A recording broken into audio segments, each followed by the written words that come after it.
Jeez, where do we even begin?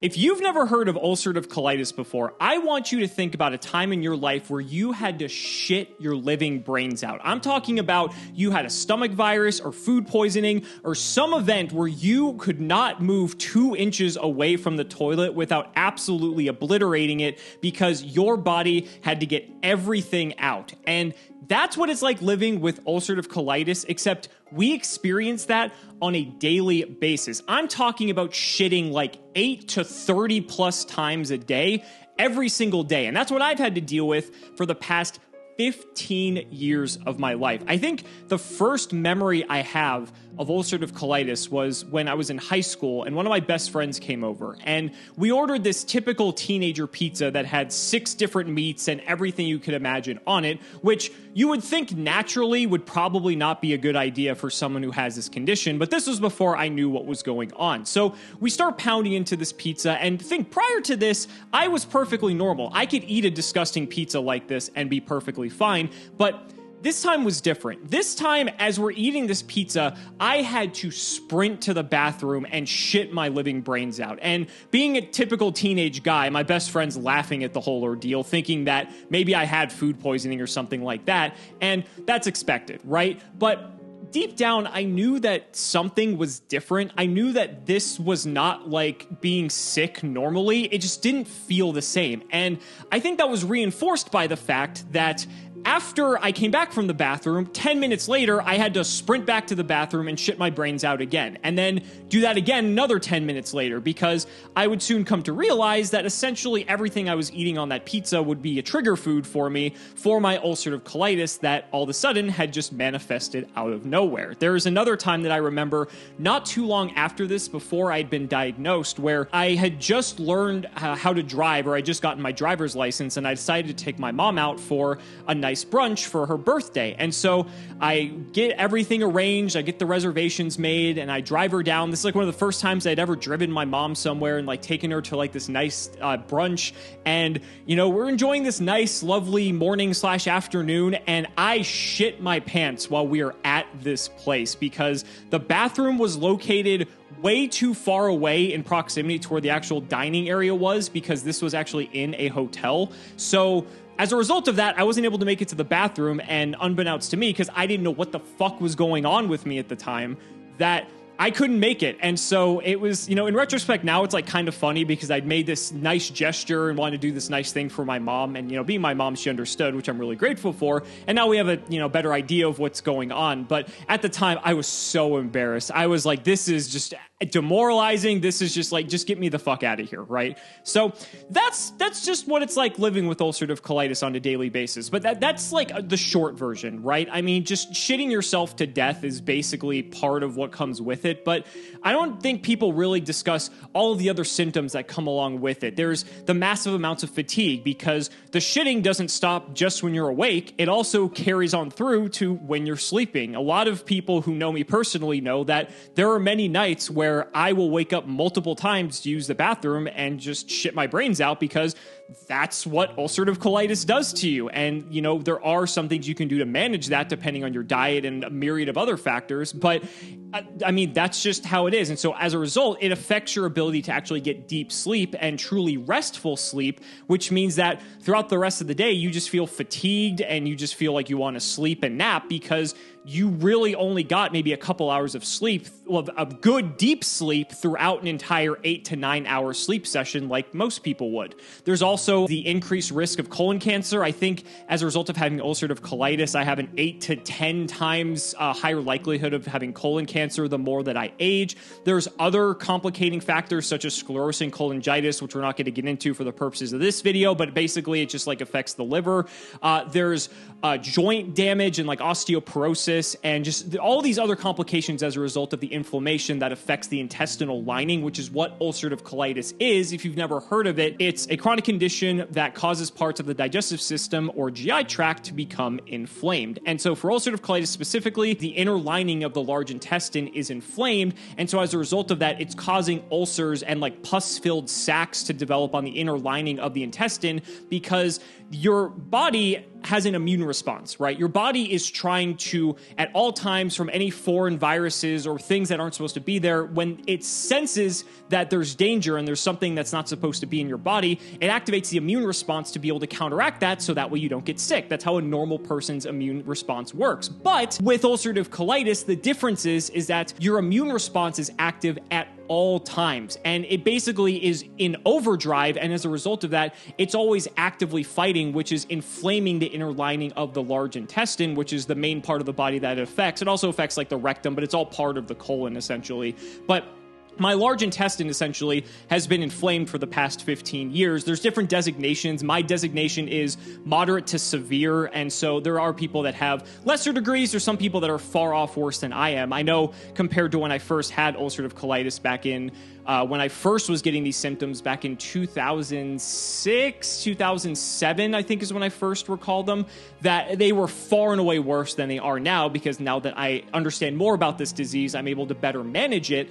But it's just something that is absolutely atrocious to live with, because it is something that is so far out of your control. Because even if you're following all of the necessary steps that you see online or that your doctor recommends, whether it's dietary, I mean, from a dietary perspective, there are so many trigger foods that can potentially make your inflammation worse or cause you to flare up. And as a result of that, you're going to be using the bathroom more, or you're going to be feeling even shittier than you already do. I know for me personally, some of my trigger foods include gluten and dairy are the two biggest ones, but I also can't really have nuts or seeds or berries. If I want fruits or vegetables, they have to basically be cooked down to the point that they're almost mush. Otherwise, my body actually isn't able to absorb the nutrients from them, because the inflammation, as it's active, basically denies the ability for the large intestine to absorb nutrients in the way that it normally would. And so as a result of that, if I eat like a vegetable, say I eat like, a leaf of spinach, because my body isn't able to actually process that, and some vegetables that are even more fibrous are even more impossible for me to absorb, that it basically just passes right through me, and my body doesn't actually gain those necessary nutrients as a result, which means I'm highly nutrient deficient, and means that I have to find other ways to get those nutrients, whether it means supplementing through other means or making sure that the foods are cooked properly so that way I can get those nutrients. One of the biggest nutrient deficiencies comes in the form of iron, because with all the ulcers and the pus-filled sacs in the inner lining of the intestines, is that the blood that comes in those ulcers also just causes like internal bleeding in the intestines, which means that when I'm shitting my brains out 8 to 30 times a day, that there's also blood leaving my body as well in really small increments. And as a result of that, it basically just causes chronic anemia, which is why I'm so pasty white all the time. It's just a lot to manage. I mean, the dietary aspect is just one part. If you've ever seen me like always drinking water, it's not because I love water. I do, don't get me wrong, but it's because I'm basically always chronically dehydrated. And so if I'm not drinking water, I'm basically always in a dehydrated state, because my body is not able to actually absorb water at the rate a regular human can. Then there's the stress factor, which if you're stressed out, that can cause your immune system to essentially like overact, and that will have an adverse effect on your ability to be able to just do anything in the day-to-day life. I mean, with everything I've been describing, think how difficult it is to be able to just go out with your friends and like go out to eat and have a good time, right? If you've never known anyone with ulcerative colitis or Crohn's disease, I mean, both of these are parallel in very many ways.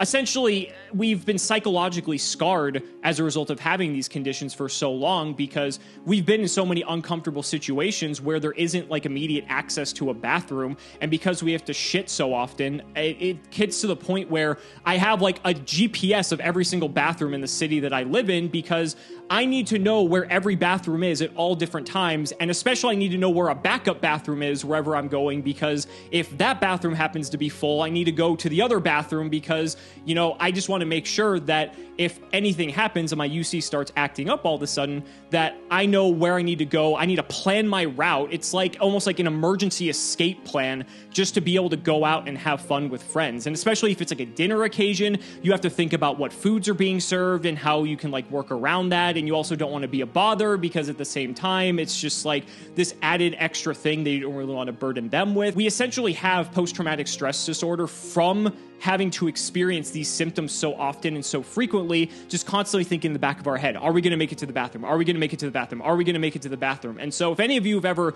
actually met me, in person at any tournaments or anything, always see me like beelining for the bathroom, and sometimes I'm not able to talk with you until later. That's exactly why that's happening, is because when my body says I have to go to the bathroom, I have to go right then, right now, and there is no waiting. Just having to plan your life around this disease is just so frustrating so often, because you just want to live like a normal person. And especially like as a teenager growing up, I remember when I had my first colonoscopy at like 15 or 16, maybe 17, I forget the exact age, but when they officially diagnosed that I had ulcerative colitis, I remember I almost didn't want to accept that. I almost like refused to believe that it was part of me, and I tried to just ignore it, and it was almost just a detriment to do so, because I would just go off and just pretend like I didn't have it, and I would like go out with friends, and I would just like eat a bunch of shit that was like terrible for me to eat, because at the time I just wanted to be a normal kid living a normal life. I think especially being at a younger age, you don't really want to be an outcast in that sense. I feel like you just want to feel accepted from your friend group. And I'm very grateful that my group of high school friends that I've had for so long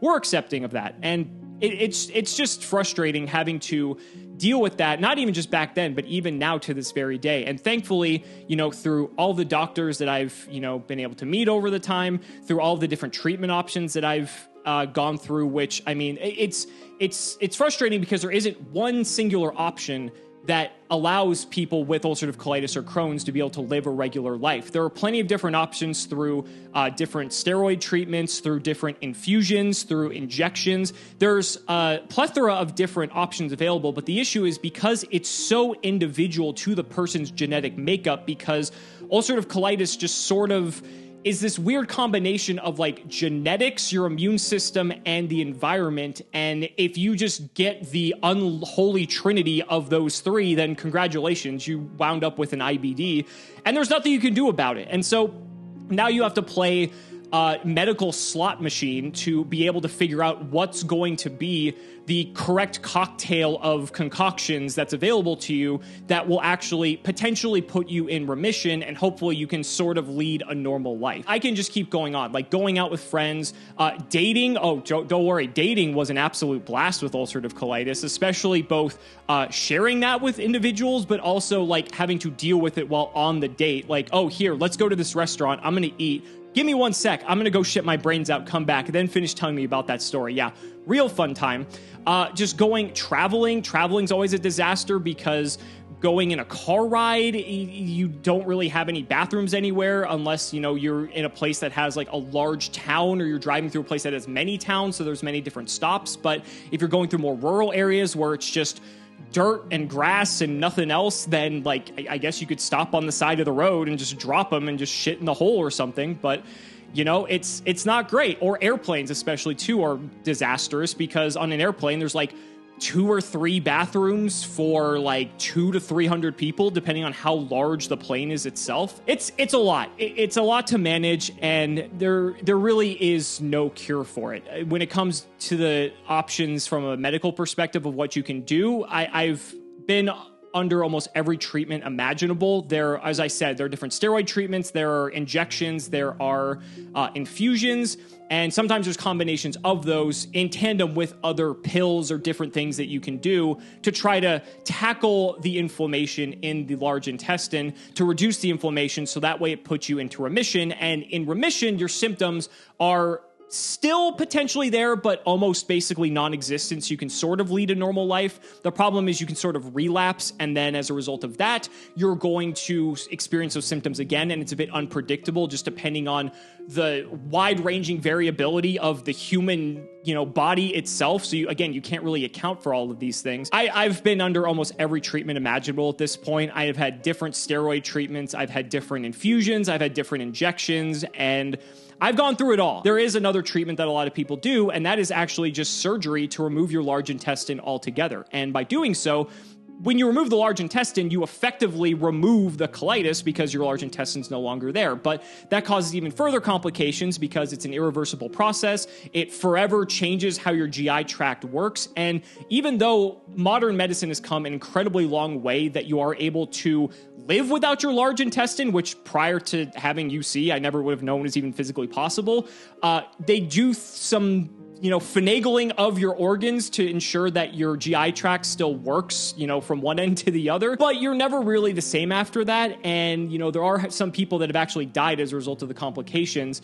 So it's not guaranteed, and you're not even guaranteed to necessarily live a normal life. And so as a result of all of this has inspired me to not live in fear of my disease any longer and not live in fear of people knowing about my disease. I decided that with the platform that I've been so grateful to build over the past several years, that I want to help contribute now to finding a cure. Because if I can be one of the last individuals to say that I've had ulcerative colitis, and if no one else ever has to live with this condition for the rest of eternity, then that would be one of the greatest godsends to ever bless this planet, because I would not wish this on anyone. This is a miserable existence for what I've put up with for the past 15 years. I know several individuals who also have ulcerative colitis or Crohn's, and 2, 3, 4, 5 years they'll go, and for ulcerative colitis specifically, because Crohn's is a whole nother beast, and they say they can't take it anymore. They just can't take it. They're tired of shitting their brains out. They're tired of just being exhausted all the time.